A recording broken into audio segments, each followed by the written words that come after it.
The children of Israel is in a very critical place because they are in between the order and confusion.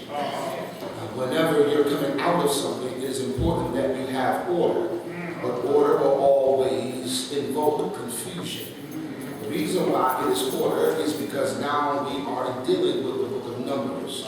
The book of Numbers is found in the first 5 books of the Bible that is called the Torah or the Pentateuch.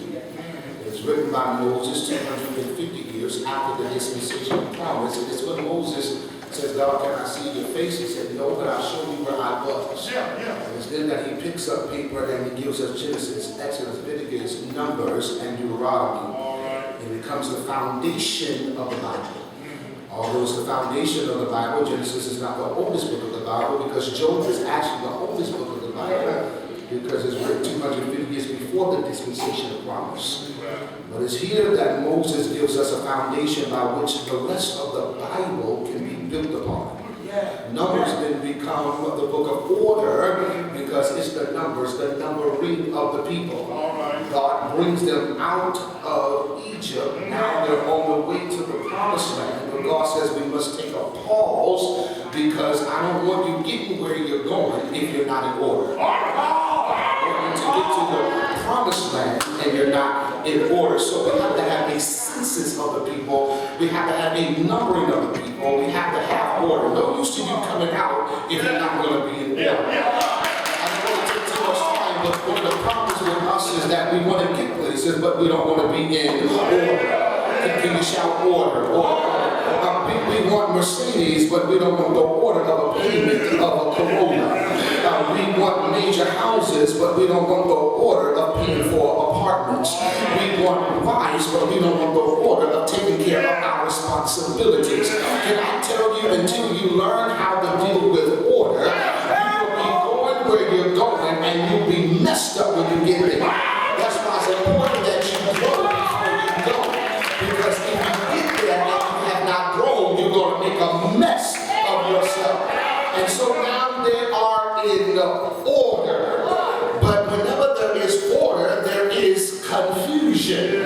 Because the devil does not want you to be in order. That's why the devil looks after the church.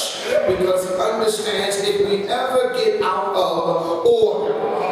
That's why God gives us places like First A.B. that has been here over 100 years, because a place like this has to be a staple, a place of order, that when injustice happens in our community, that we can come to a universal place of order. That's why God needs you, First A.B., because when things hit in our community that's going to hit, they're not coming to Emmanuel Temple.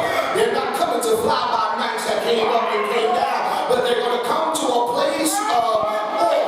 They're coming to a place of staple. They're coming to a place that has been, that has survived, and that will be here. Y'all ain't talking to me. That's why God needs a place like us.